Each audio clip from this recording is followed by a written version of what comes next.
Hi family, how are you doing? I am doing great. All right, I'm fine, and I trust that you're doing great too. As always, I'm always happy to be in your presence, happy to be able to allow God to use me to speak with you on this platform. I know there are so many voices that you could tune into, but the fact that you tune into my channel, I just want to say thank you, thank you, thank you. I want to speak with you a little, but before we dive into what we're going to speak about, I want to say welcome to all our newbies. Yes, those persons who are just stopping by our channel for the very first time, welcome. This is Pastor Sash channel where we do life together. All right, I know not long from now you'll be posting in your comments and we'll be able to comment on your comments. You'll be sending in topics that you want me to speak on, and we're going to have that wonderful dialogue in this community that we share now. All right, all in the spirit of Christ.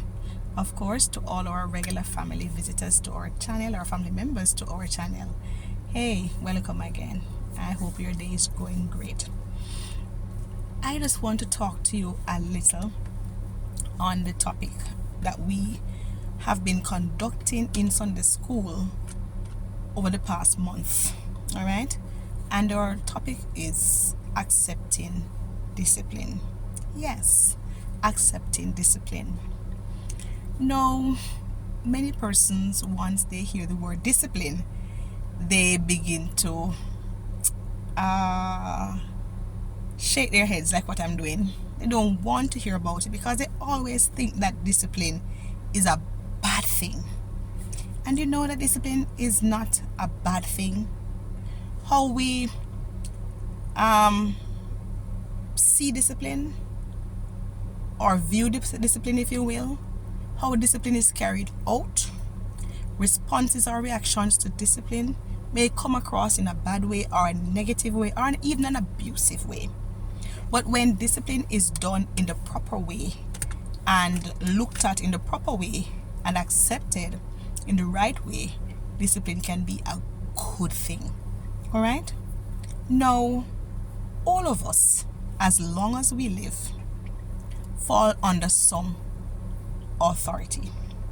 Whether the authority are those who we work with, that is above us, whether it is the authority in our homes, be it the parents in our homes, be it the husband and wife in the home, be it church authority or country's authority, all of us will fall under some form of authority. And all of us too will be in some form of authority position, whether great or small. All right?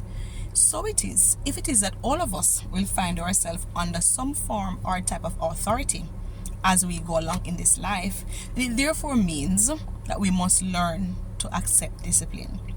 And if it is that we ourselves are in positions of authority, then we will have to learn the proper way how to, administer discipline. Okay? So I'm going to share with you on this series, Accepting Discipline. And it's not for you to cringe or to run away or to not view this series, but it's for you to learn and to grow as we grow together on our channel. All right, I'm going to start with Cain and Abel. I love to talk about them where discipline is concerned. We all know the story of Cain and Abel, right? We learned it from Sunday school.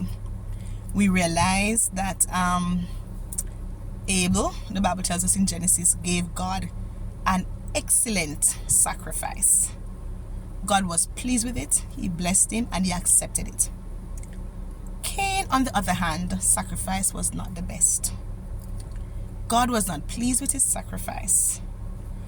And so he called Cain aside. He said, Cain,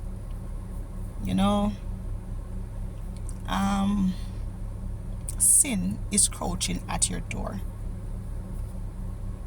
but you must master it. The Lord said to him, if you do good, will you not be rewarded for the good if you do what is right? And the Lord, as a good father that he is, he took the time out to speak with Cain. Now, We know the end of the story for those of you who are familiar with the story of Cain and Abel. Because we learned it in kindergarten, we learned it in Sunday school. We realized that instead of Cain accepting the discipline and say, okay, let me go and speak to Abel and have the conversation. For example, Abel, tell me and show me how to do my best with the gifts, talents, and abilities that God has given me, so that the next time when it is time to offer sacrifice and an offering to our Father God, I can come out with an A this time instead of an E or a 0. All right? And since the Lord has spoken to me, it means that He's not angry with me, He's not upset with me, He still loves me, and He has shown me what is happening, and He has told me what to do.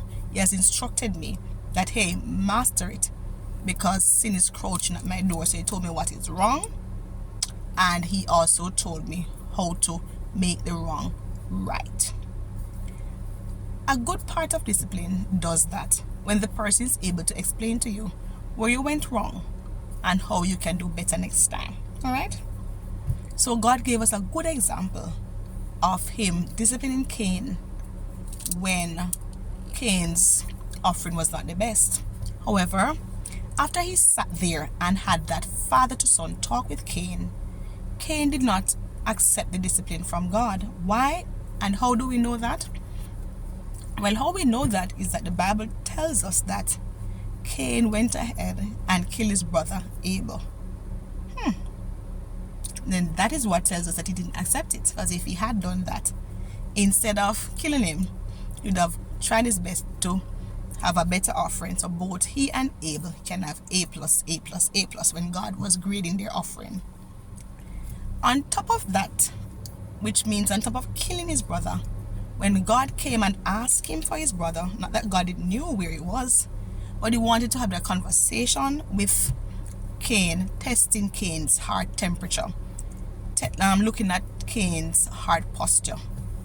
Cain's heart posture was not right when God gave out that discipline to him, because when God came after knowing what Cain had done, and He asked him, Cain, where is Abel?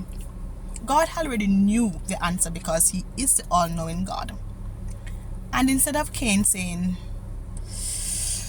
oh, Lord, I did not come off my high horse of pride and anger and arrogance and all those things that I felt when You spoke to me, and the fact that I didn't get the best grade with the offering, I went ahead and with the anger and the darkness and the evil inside of me, I killed him.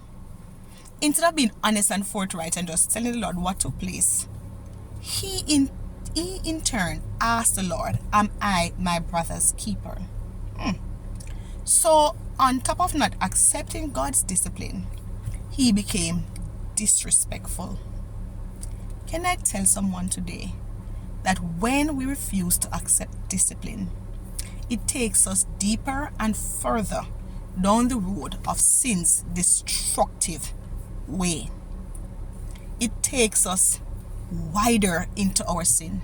It takes us, into a higher mode of allowing evil to take over our lives that is not necessary. So when he reacted to God, or responded, whichever you choose, to God in that way, God just came straight out at him and said, listen to me. Your brother blood cries out to me. In other words, God was saying, listen to me, I'm not in this nonsense with you. I know you didn't accept the discipline that I meted out to you, and you went and took matters in your own hand. You did not heed the fact that I told you that sin is knocking at your door. You decided to go down the road of evil instead of turning away and repenting of your evil. And so I know that you killed your brother because his blood cried out unto me. So therefore, I am going to discipline you because you refused to accept discipline and you went and committed a greater sin. Brethren, when we don't accept discipline, it can cause us to become worse than we were before. it can cause us to fall so much deep into sin that it seems almost impossible to get off that road. Notice my choice of words, seems. Never said it was. Sin will take you further than you want to go. Sin will keep you longer than you want to stay. And sin will cost you more than you want to pay. When it was pay time for Cain, and he understood as God explained to him what will be the cost and the discipline meted out on him because of taking his brother's life, he began to cry out and beg God and saying that the harsh what punishment and discipline God was going to give him was too harsh and too hard. But at the same time, we realize that when he was killing Abel, he didn't think about how wicked and awful and harsh and terrible that was, even more than the punishment that he was to get. And God, looked into it, and God, had mercy on him, even though he still administered discipline. Brethren, if Cain had listened to God and do what was right and allowed the discipline to cause him to change his ways, what happened to Cain in the end would not have happened.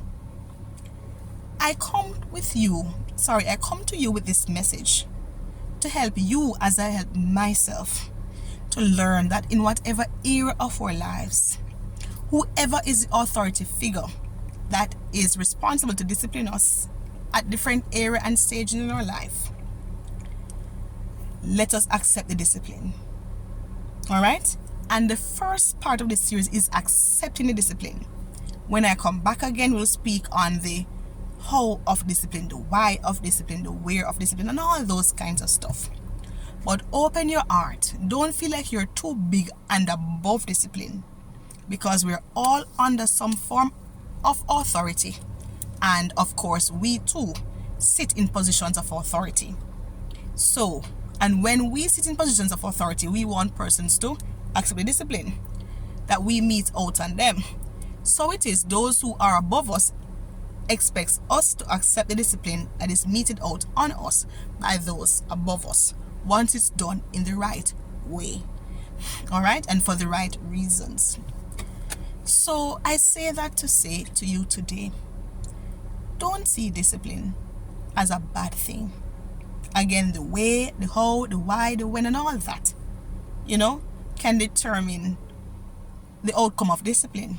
But if you keep an open heart to accept discipline in order to become a better individual and to honor God, then you're on the right track.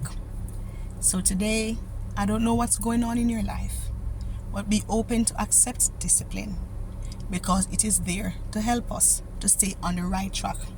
Remember the words of our God. Sin is crouching at your door, but you must master it. Let us master seeing discipline as a good teacher in this life journey that we're on, and allow discipline to have its way. Remember to like, subscribe, share this video with someone who may need it. Hit that notification bell so each time I upload a video, you can be the first to know. Have for yourselves a wonderful rest of the day. Remember, let's do life together. I'll see you when I see you.